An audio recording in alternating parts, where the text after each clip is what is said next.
Somos caipiras? Sim, somos caipiras em grande parte. E muito provavelmente essa afirmação pode provocar constrangimento em alguns mineiros, porque ela evoca sentidos históricos que assumiram valores negativos vinculados, a um certo atraso social, que se difundiu num momento da nossa história em que o Brasil se imaginava em marcha para o progresso, e que era representado pela vida urbana e pela industrialização. Daí que sobre o mundo rural, notadamente o caipira, recaiu toda uma literatura que o estereotipou como um ser atrasado. Mas não é essa a perspectiva que nós vamos adotar, e aí eu quero convidá-los ao estudo do capítulo O Brasil Caipira, do livro O Povo Brasileiro, do mineiro Darcy Ribeiro, a entender a gênese, os traços fundamentais e um certo soterramento que a cultura caipira foi submetida com o advento da modernidade, notadamente do século XX, que fez com que a figura do caipira original quase desaparecesse. Só que os traços da cultura caipira são tão presentes numa mineridade difusa que, ao conhecer um pouco do que ela é tornar-se absurdo não admitir e mesmo orgulhar-se das nossas origens, que eu exprimi na resposta à pergunta introdutória desse vídeo. Então, antes da gente começar a falar da cultura caipira propriamente dita, talvez seja importante eu explicar por que eu trouxe o Darcy Ribeiro como sugestão de estudo. Eu tenho uma percepção muito clara de que é fundamental instrumentalizar os meus amigos guias de turismo em noções sobre como a nossa cultura, como um pano de fundo para as nossas futuras elaborações discursivas sobre Minas e sobre os mineiros, elas podem ser fundamental. Então, como nós estabelecemos uma periodização da nossa história regional, que o século XIX, entre 1801 e 1900 aproximadamente, nós chamamos de Minas da Terra, porque então a nossa capitania, e depois província e depois estado passou por uma reconversão econômica, que foi da primazia do extrativismo mineral do ouro e dos diamantes para uma economia agropastoril. Toda uma cultura assentada no universo rural também se consolidou e ela permeia muito o imaginário sobre as Minas Gerais. Embora Minas seja diversa e plural, e nesse mosaico que talvez seja o mais plural do Brasil, haja visto que muitos analistas apontam que o nosso estado é o principal campo de sondagem sobre a média brasileira, cabe também essa ruralidade ancestral que precisa ser melhor compreendida para ser melhor contactada e contada. Então eu não quero muito que se habilitem a não apenas ler um texto mais profundo, que aponte para o que somos em parte, mas também que torne isso uma prática, uma coisa comum, corriqueira em sua profissão, para melhor qualificar o que vocês vão fazer no futuro como mediadores culturais que, por vez ou outra, vão tocar no passado. Bom, mas quanto ao livro, eu quero primeiro adiantar que o texto da Darcy Ribeiro ele não foi feito para especialistas, mas para um público de nível médio. Tanto é assim que é possível encontrar muitos alunos, por exemplo, no YouTube, falando e postando trabalhos sobre ele. Lógico que ele usa termos mais conceituais do campo da antropologia, da história, da ciência política, da literatura, que pode exigir de vocês um esforço de compreensão maior. Mas é aí que eu acho que reside a graça, porque quem se habilita a trabalhar com o passado, por vezes é acionado ao tratamento de informações que fogem ao nosso tipo de comunicação usual. Daí que nós somos forçados a esse esforço hermenêutico, interpretativo, que cada vez mais vai nos habituando com essas investigações e estudos.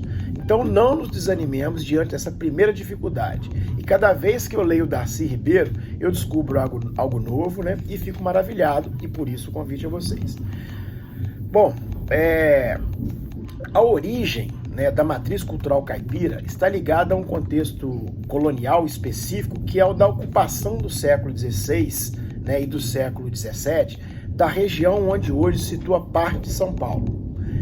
Naquela época, grupos de colonizadores se instalaram ali procurando explorá-las nos moldes que se dava a ocupação portuguesa pela produção açucareira destinada ao mercado europeu.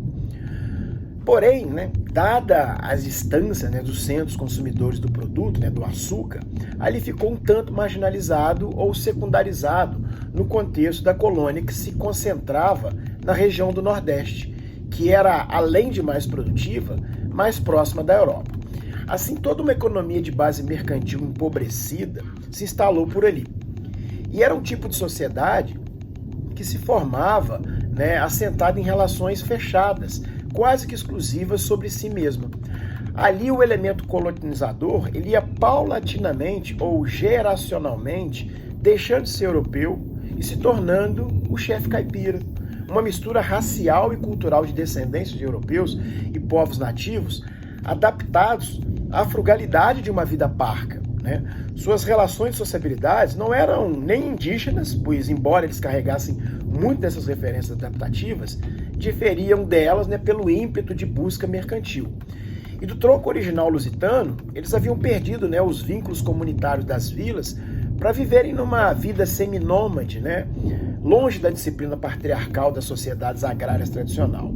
Então, do ponto do tronco indígena, eles perderam, né, o igualitarismo indiscriminado para se tornarem chefes de suas famílias extensas, pronta para se envolver em algum movimento mercantil ambicioso.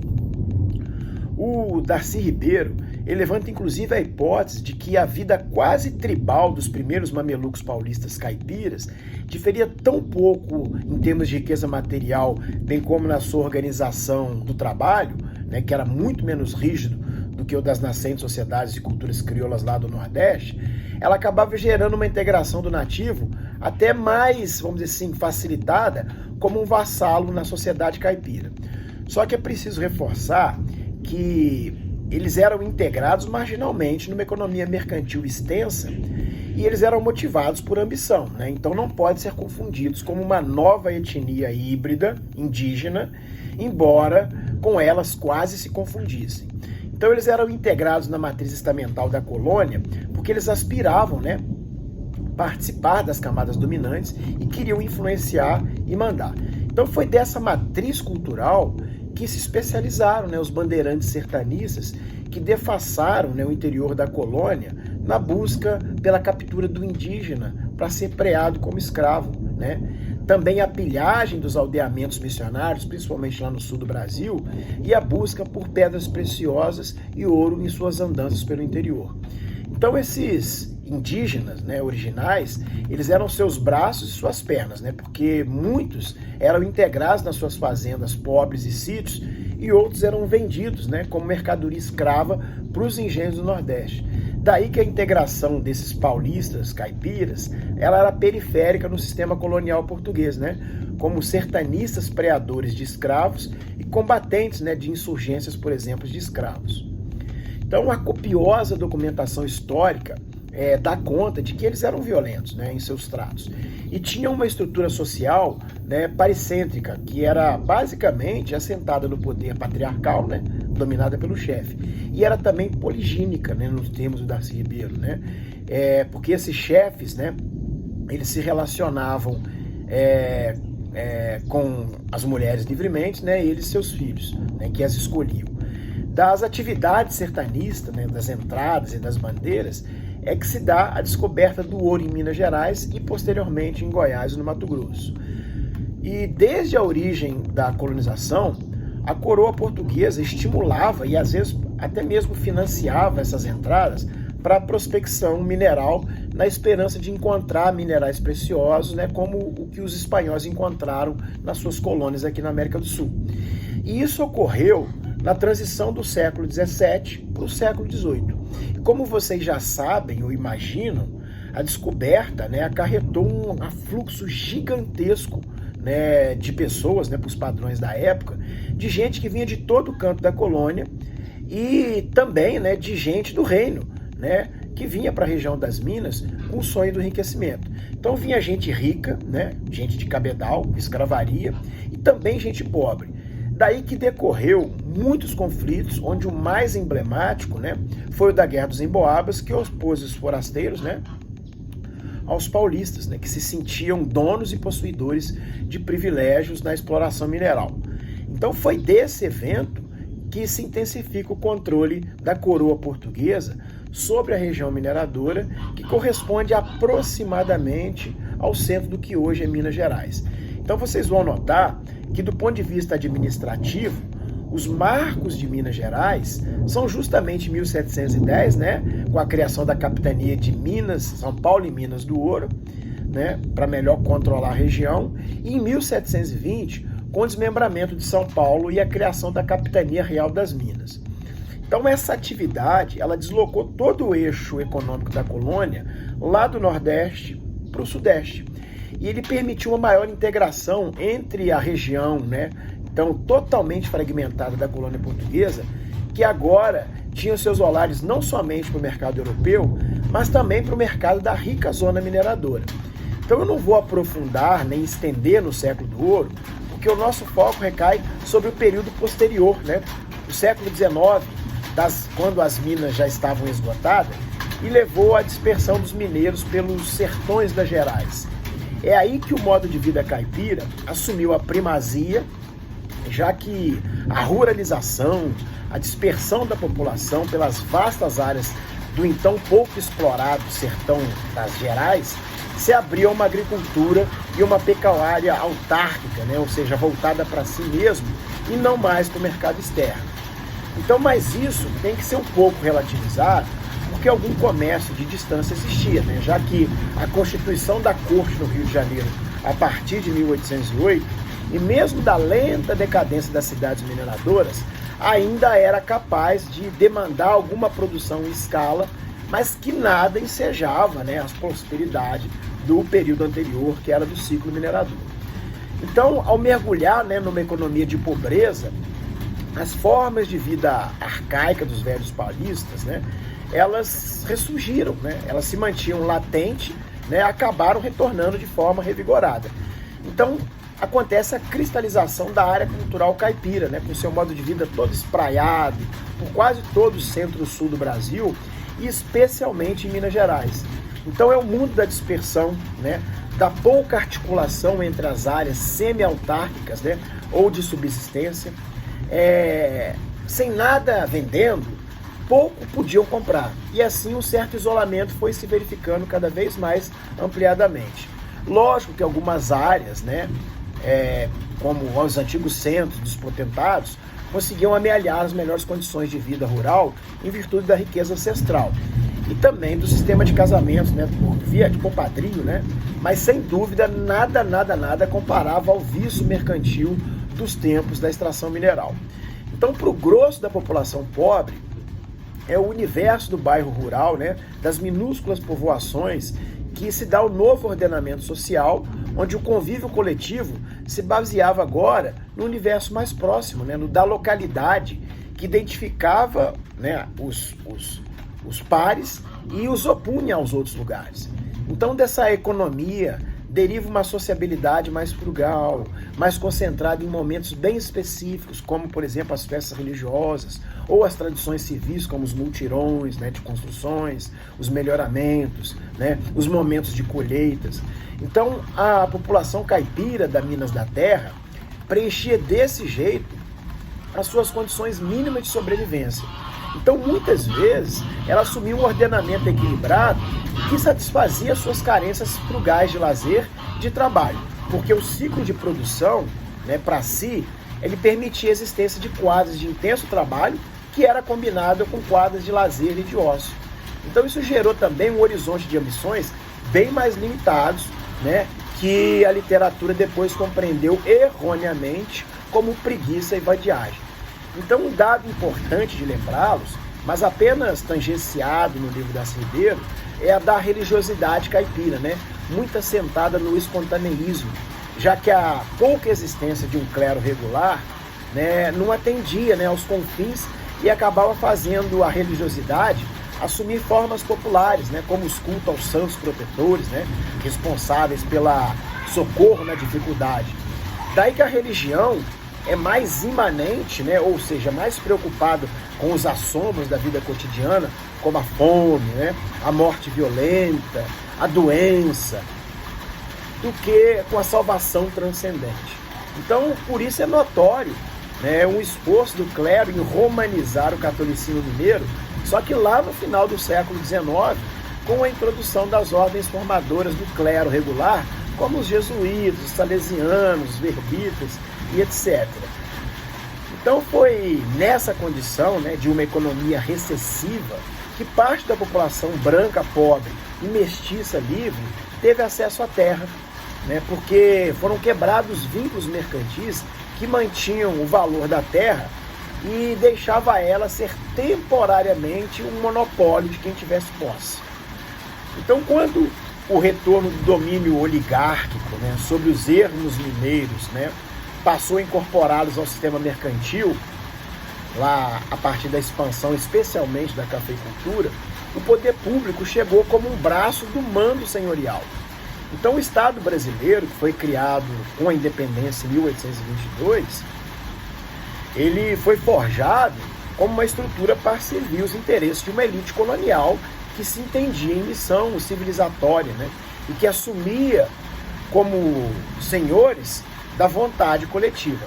Então, o avanço do poder do Estado sobre as áreas caipiras, né, e também sertanejas, né, que penetraram na província de Minas Gerais pelo norte, seguindo o curso dos grandes rios, chegou cheio de arbitrariedades, né, sintetizadas na figura do coronel, né, junto da Guarda Nacional, né, do latifundiário, do grande fazendeiro, a quem o caipira tinha que se sujeitar para poder escapar das arbitrariedades de outros senhores. Então, essa relativa liberdade incidental e autárquica da vida caipira, ela foi suplantada novamente, né, quando chega essa nova vaga mercantil com a cultura do algodão, com a cultura do tabaco e principalmente com a cultura do café, que acabou inserindo, né, essa nova vaga mercantil, né, principalmente no leste e no sul de Minas Gerais. Então, essa vaga de maior recessão e regressão às formas de vida caipira, ela ocorreu no intervalo entre 1790 e 1840. Então, depois, a vida caipira começa novamente a perder espaço para novos ciclos de integração econômica em produção destinada ao mercado ampliado. Então, o sistema produtivo que foi instalado, né, que foi reforçado, melhor dizendo, ele se assentava na mão de obra escrava, né, no monopólio da terra, em grandes extensões, que se reinstalou a partir de meados do século XIX. Então ele vai se processando gradativamente e vai admitindo por algum tempo a coexistência com o sistema da parceria tradicional do mundo caipira. Então, mesmo porque o grosso da produção mercantil era feita por braços escravos, né? Mas era interessante para os grandes senhores, né, esses grandes latifundiários, produtores de café, a manutenção de uma força de trabalho esporádica excedente no entorno das suas propriedades por um engajamento, né, em trabalhos específicos intermitentes, como, por exemplo, a derrubada de novas áreas para plantio. Só que cada vez mais eram colocadas novas exigências que vão fazendo o sistema da parceria caipira se inviabilizar ao ponto de atirá-los, né, numa penúria pura, ou então atiçá-los cada vez mais para a migração para as áreas cada vez mais remotas de Minas Gerais. Então, em algum momento do livro, o Darcy Ribeiro citou a expressão comum do mundo caipira de recusa ao trabalho na frase "não paga a pena", né? E é compreensível como o universo mental do caipira, né, acostumado ao trabalho para subsistência, em alternância com algum ócio de lazer e sociabilidade, que foi vendo esse mundo se desfazer e assumindo o trabalho na versão mais nefasta do escravismo, né, que desumanizava o próximo e avançava sobre ele, inviabilizando quase que a vida só para trabalhar, ele recusasse trabalho que ele entendia, né, meio que semi-conscientemente como superexploratório.